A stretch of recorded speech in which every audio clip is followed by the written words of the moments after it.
La foto del Día de las Madres estaba ahí en la repisa como siempre había estado, excepto que esta vez algo estaba terriblemente mal.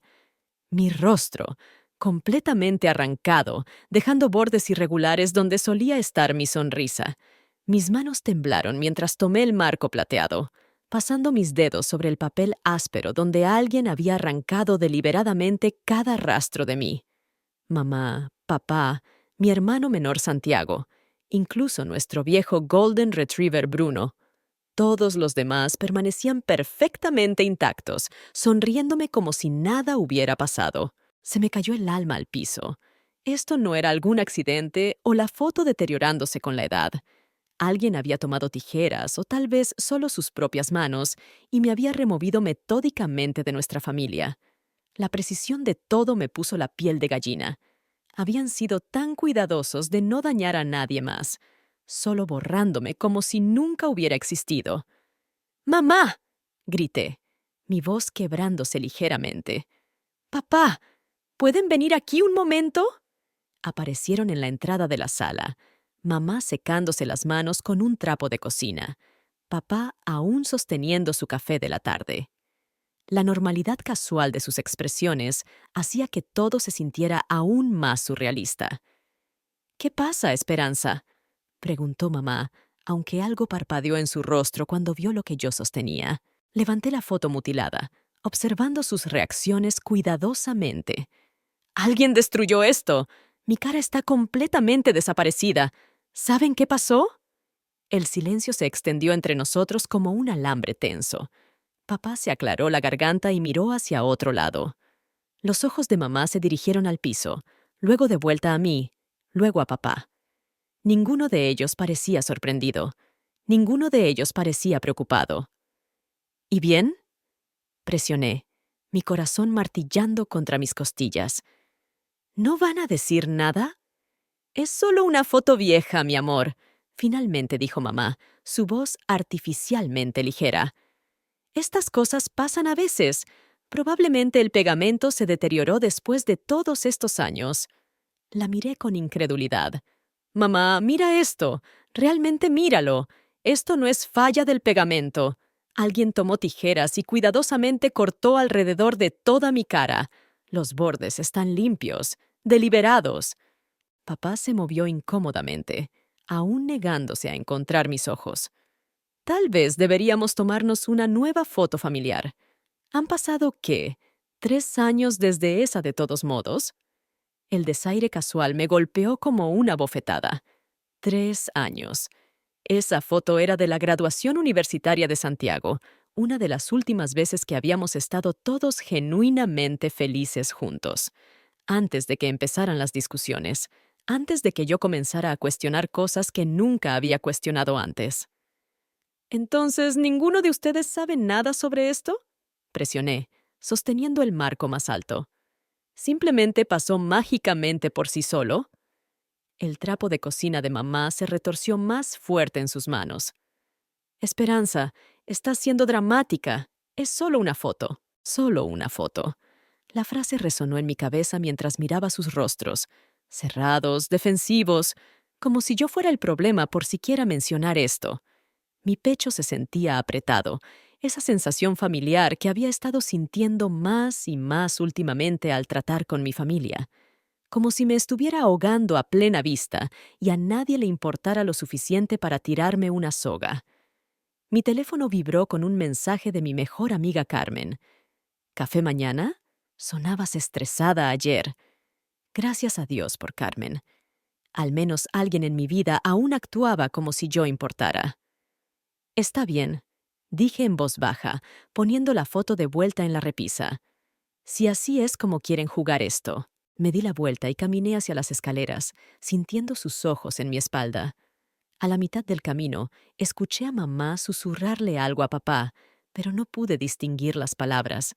Su conversación susurrada se sintió como otra puerta cerrándose entre nosotros. En mi habitación de la infancia, la que habían mantenido exactamente igual por 15 años, como un santuario a quien solía ser, me senté en el borde de mi vieja cama individual y realmente miré esa foto otra vez. El hoyo donde debería estar mi cara parecía devolverme la mirada, acusador, como si ya hubiera desaparecido y nadie se hubiera molestado en decírmelo.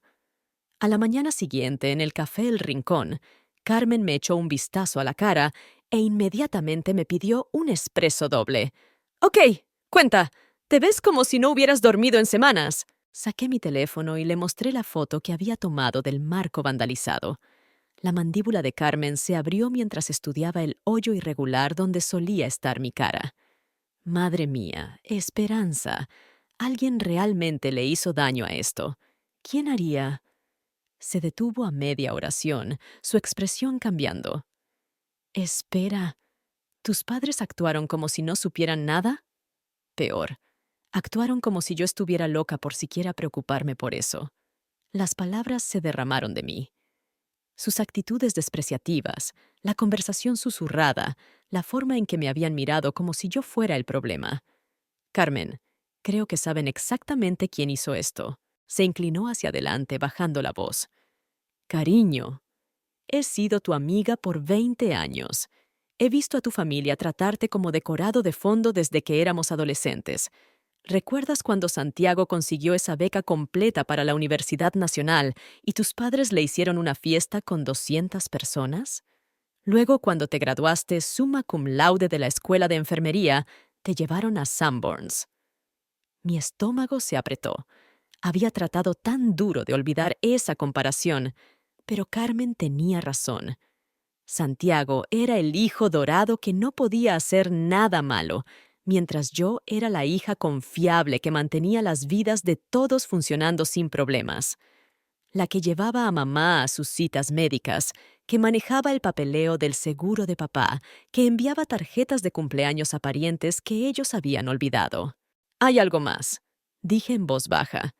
El mes pasado, cuando estaba ayudando a mamá con sus documentos de impuestos, vi papeles para la revisión del testamento de papá. Mi nombre no estaba en ninguno de los formularios de beneficiarios, pero el de Santiago estaba listado para todo. La casa, el negocio, incluso la colección de joyas de mamá. La taza de café de Carmen golpeó la mesa con un clic agudo. ¿Te están eliminando completamente? Creo que ya lo hicieron. Lo de la foto.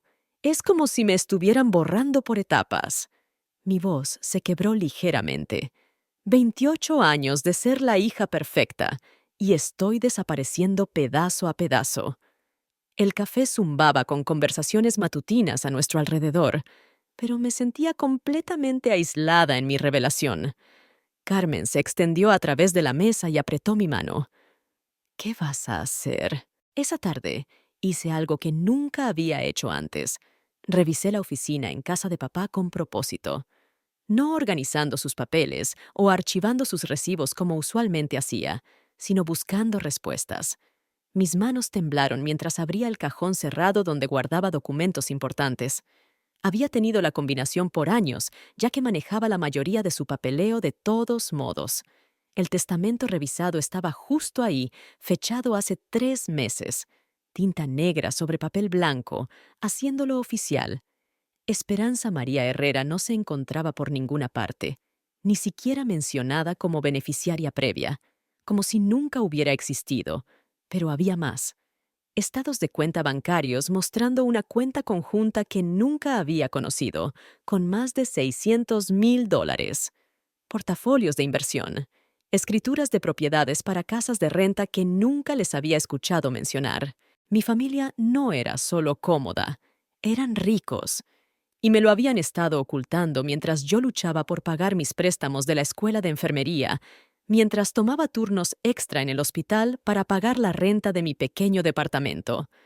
La puerta de la oficina crujió detrás de mí. Me di la vuelta para encontrar a Santiago parado ahí, aún en su traje caro de cualquier trabajo de consultoría que había conseguido directamente de la universidad. ¿Encontraste lo que buscabas, hermana? Su tono era casual, pero sus ojos estaban fríos. ¿Sabes sobre todo esto? No era una pregunta. Entró al cuarto, cerrando la puerta detrás de él. Por supuesto que sé. Mamá y papá han estado planeando esta transición por meses. Están envejeciendo, Esperanza. Necesitan a alguien responsable para manejar sus asuntos. ¿Alguien responsable? Las palabras salieron más agudas de lo que pretendía. He estado manejando sus asuntos por años. Soy yo quien lleva a mamá a cada cita médica, quien maneja los medicamentos de papá, quien aún vive como si tuviera 22 años, interrumpió Santiago. Vamos, Esperanza. Tienes 35 años, soltera, rentando un departamento estudio, trabajando como enfermera de hospital. Necesitan a alguien con verdadero sentido financiero, alguien estable. El desprecio en su voz me golpeó como un golpe físico.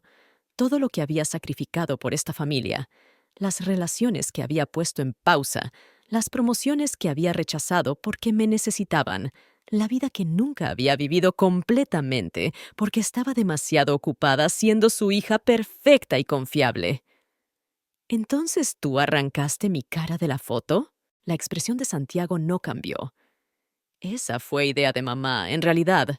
Pensó que podría ser más fácil si tú simplemente, gradualmente entendieras dónde están las cosas. Esa noche, me senté en la mesa de mi cocina con una pila de papeles extendidos ante mí como evidencia en un caso judicial. Estados de cuenta bancarios, registros médicos, documentos de seguro, formularios de poder notarial. Todo lo que había estado manejando para mis padres por los últimos 8 años. Todo lo que probaba cuánto habían dependido de mí mientras secretamente planeaban borrarme de sus vidas. La pantalla de mi laptop brillaba mientras escribía una carta detallada, mis dedos moviéndose más rápido de lo que habían hecho en años. Cada favor que había hecho, cada sacrificio que había hecho, cada vez que había puesto sus necesidades antes que mis propias relaciones, mi carrera, mi felicidad. Las fechas estaban todas ahí en mi calendario, mis registros bancarios mostrando la gasolina que había gastado manejando a través de la ciudad 2 veces por semana, los días personales que había usado para llevarlos a citas. Pero más importante, documenté todo lo que había descubierto.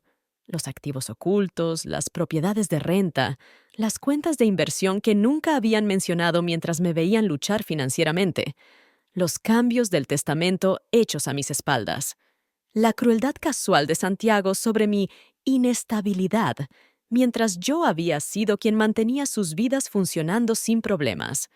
Para las 3 de la mañana, tenía 12 páginas de documentación detallada y una decisión que se sentía tanto aterradora como liberadora.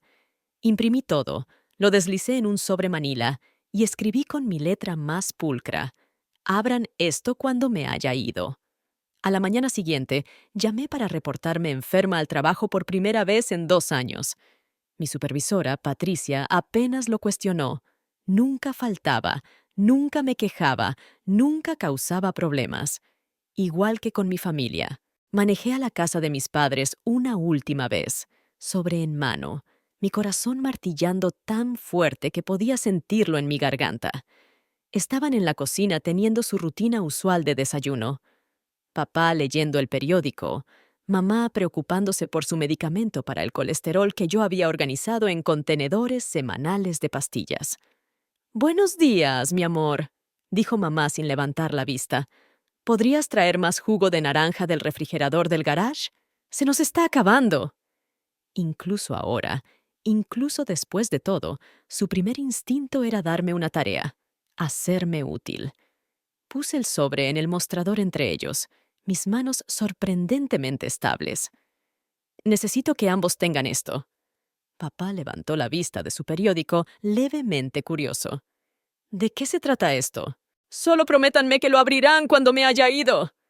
Mi voz sonaba calmada, controlada, nada como el caos que sentía adentro. Mamá frunció el ceño al sobre. «¿Ido a dónde? ¿Te vas de vacaciones? Nunca mencionaste...» «Prométanmelo». Algo en mi tono hizo que ambos me miraran más cuidadosamente. Realmente mirarme. Tal vez por primera vez en meses. «Te lo prometemos», dijo papá finalmente, aunque su tono sugería que pensaba que estaba siendo excesivamente dramática sobre cualquier vacación que tuviera planeada. Besé ambas sus frentes, algo que no había hecho desde que era niña, y salí por su puerta principal por lo que sabía sería la última vez. Mis manos no temblaron hasta que llegué a mi coche. Y luego el temblor comenzó tan violentamente que tuve que sentarme en su entrada por 5 minutos antes de confiar en mí misma para manejar. Para el mediodía, estaba 3 estados lejos, habiendo manejado directo para llegar a la cabaña de la hermana de Carmen en las montañas de Puebla. Le había enviado un mensaje a Carmen la noche anterior. Necesito desaparecer por un tiempo. ¿Puedo usar el lugar de Lucía? Había respondido inmediatamente con la dirección y la ubicación de la llave de repuesto, sin preguntas. Ese es el tipo de amiga que todos merecen, pero pocas personas tienen. El aire de montaña se sintió diferente en mis pulmones mientras cargaba mi única maleta adentro. Por primera vez en años, nadie necesitaba que estuviera en algún lugar, hiciera algo, manejara la vida de alguien más que la mía. El silencio debería haber sido pacífico, pero en cambio se sintió como esperar una explosión de la cual había encendido la mecha horas atrás. Mi teléfono comenzó a sonar alrededor de las 2. La foto de contacto de mamá, una foto que había tomado de ella riendo en la barbacoa de graduación de Santiago, parpadeó en la pantalla. La dejé ir al buzón de voz. Luego papá llamó. Luego Santiago. Luego mamá otra vez. Los mensajes de voz comenzaron a acumularse, cada uno más frenético que el anterior. Esperanza, mi amor, abrimos tu carta. Necesitamos hablar. Por favor, llámanos. Habla tu padre. Lo que has escrito aquí. Hay malentendidos. Ven a casa para que podamos discutir esto apropiadamente. Esperanza, soy Santiago. Mira, tal vez podemos arreglar algo. Solo llámame, ¿ok? Pero fue el cuarto mensaje de voz el que hizo que mi pecho se apretara con algo entre satisfacción y desamor. La voz de mamá, temblorosa y pequeña. Esperanza, lo siento tanto.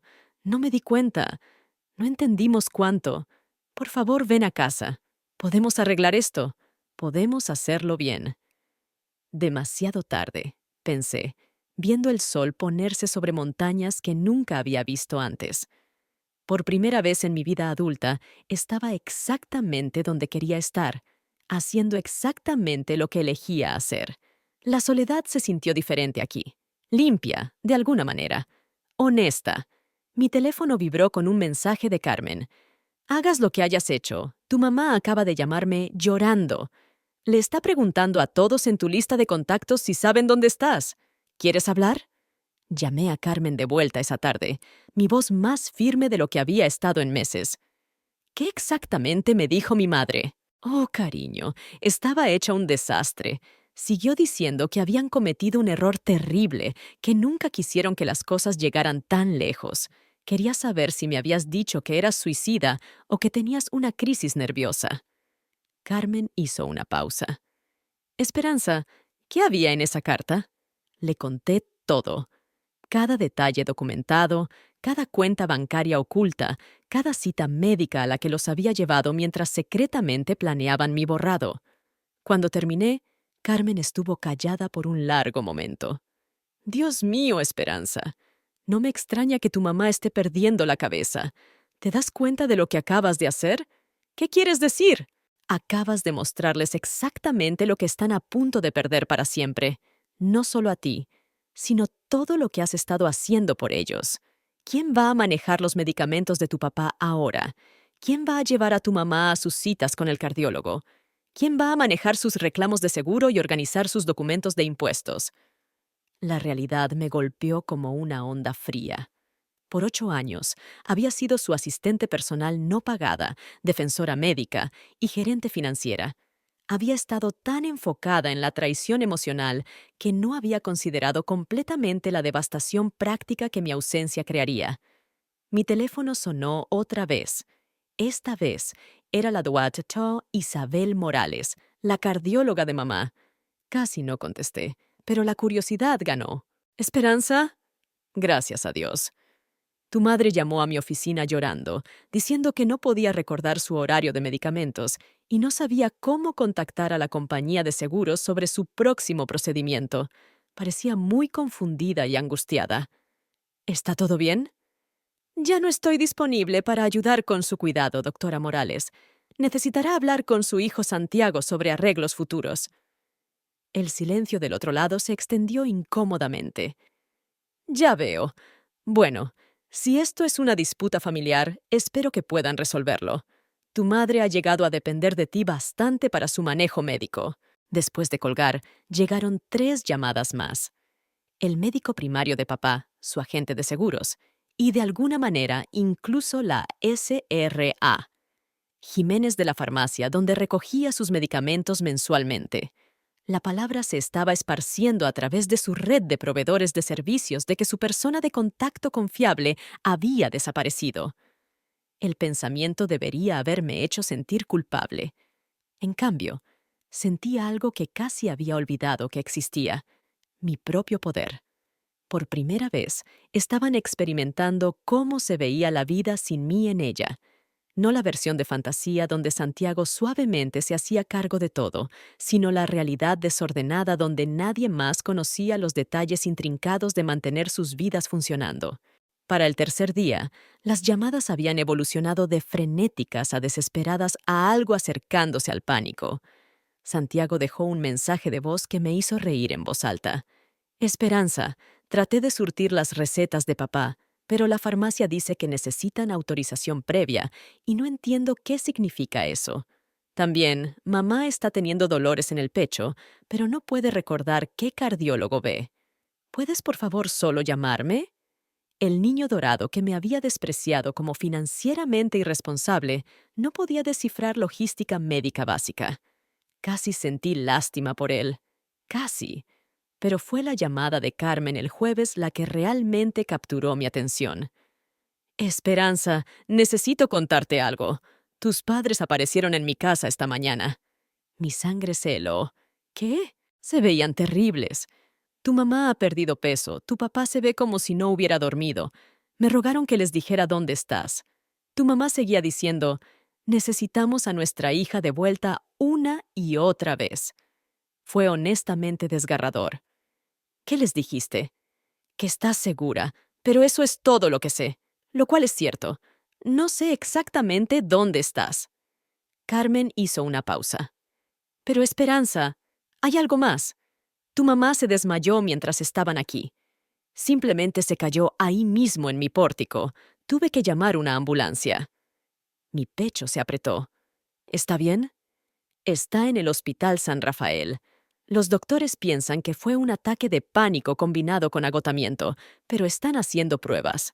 Tu papá ha estado ahí desde ayer y se ve perdido.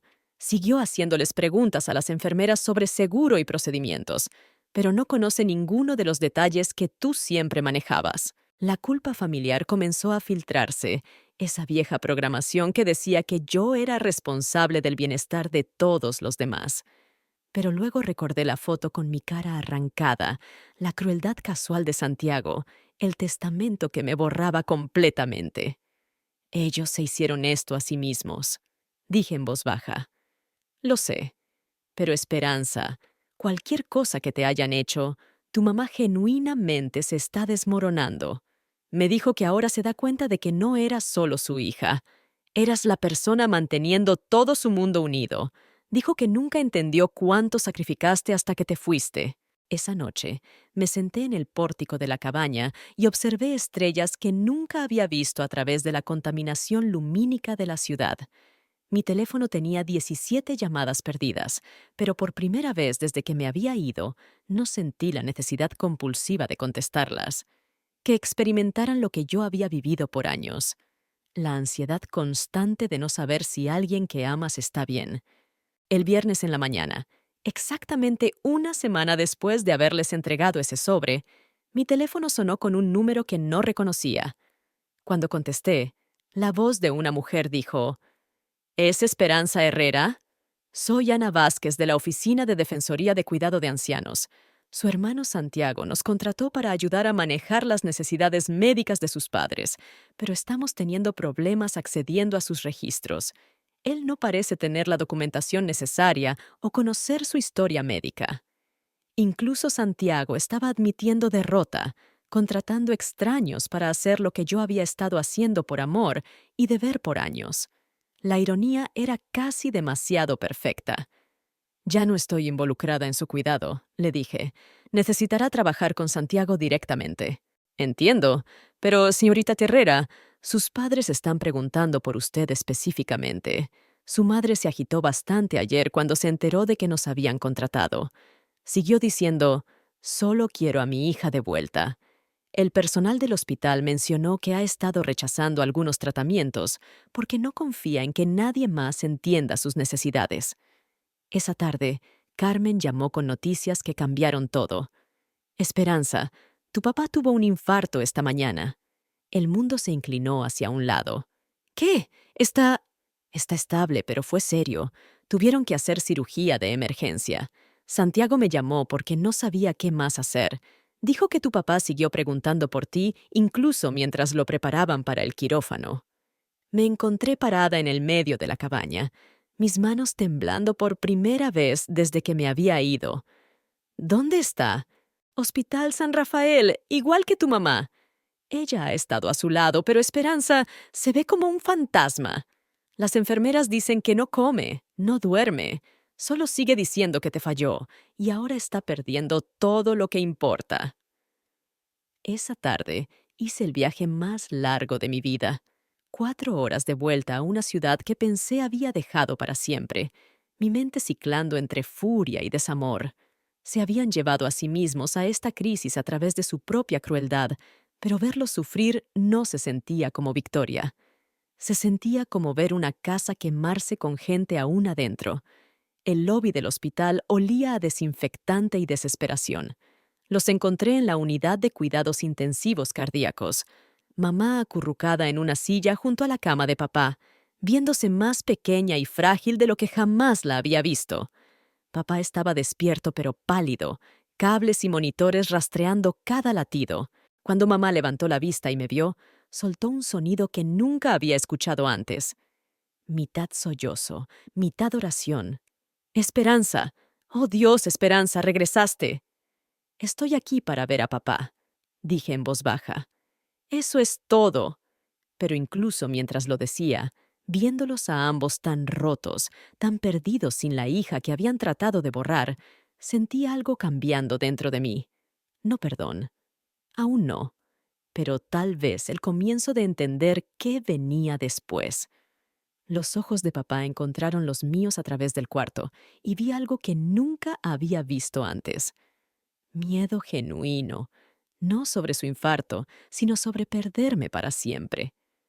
«Esperanza», susurró, su voz ronca del tubo respiratorio que habían removido esa mañana. «Lo siento tanto. Estuvimos tan equivocados». Mamá se levantó temblorosamente, lágrimas corriendo por su cara. Encontramos los pedazos de la foto en el cuarto de Santiago. Pensé que si gradualmente te mostrábamos que Santiago se estaba haciendo cargo, entenderías que era tiempo de dar un paso atrás. Pero nunca quisimos lastimarte. Nunca nos dimos cuenta. ¿Nunca se dieron cuenta de qué? Mi voz salió más firme de lo que me sentía. Que estábamos borrando a nuestra propia hija, dijo papá, luchando por sentarse ligeramente. Que estábamos tirando a la basura lo más precioso en nuestras vidas porque nos asustamos de envejecer y queríamos asegurarnos de que Santiago estuviera involucrado. Mamá metió la mano en su bolsa con manos temblorosas y sacó un sobre manila, más grueso que el que les había dejado. Hicimos que nuestro abogado reescribiera todo. El testamento, las cuentas, las propiedades. Ahora todo está dividido igualmente. Pero más que eso, hizo una pausa, secándose los ojos. Te escribimos una carta también, documentando cada cosa que has hecho por nosotros, cada sacrificio que ahora nos damos cuenta que hiciste. Queremos que todos sepan qué tipo de hija casi perdimos. Tomé el sobre, pero no lo abrí. ¿Y Santiago? Santiago está aprendiendo lo que realmente significa cuidar personas en lugar de solo manejar dinero, dijo papá. Duró 3 días tratando de manejar nuestras necesidades médicas antes de que se quebrara llorando en nuestra cocina. Ahora entiende por qué siempre hemos dependido de ti. A la mañana siguiente, me senté en mi viejo cuarto, el santuario que habían mantenido a quien solía ser, y tomé mi decisión. no la decisión que ellos querían y no la decisión que mi viejo yo habría tomado. Los ayudaría durante la recuperación de papá. Me aseguraría de que tuvieran sistemas de cuidado apropiados en su lugar, pero no regresaría a mi viejo papel como su todo no pagado. Los cambios del testamento eran un comienzo, pero el respeto no se podía heredar. Tenía que ganarse de vuelta, pedazo a pedazo. 6 meses después, estaba viviendo en mi propia casa, comprada con mi adelanto de herencia, 2 pueblos más lejos. Lo suficientemente cerca para ayudar cuando realmente se necesitara, lo suficientemente lejos para tener mi propia vida. Mamá y papá habían aprendido a manejar sus necesidades básicas, con ayuda profesional para las cosas complejas. Santiago había aprendido humildad y, más importante, había aprendido que mi nombre no era sinónimo de trabajo gratis. La foto familiar en mi nueva repisa mostraba a todos nosotros en la cena de celebración de recuperación de papá. En esta, mi cara estaba exactamente donde pertenecía. Ahora dime, ¿qué harías si estuvieras en mi lugar? No olvides suscribirte a este canal y comentar desde dónde nos estás viendo.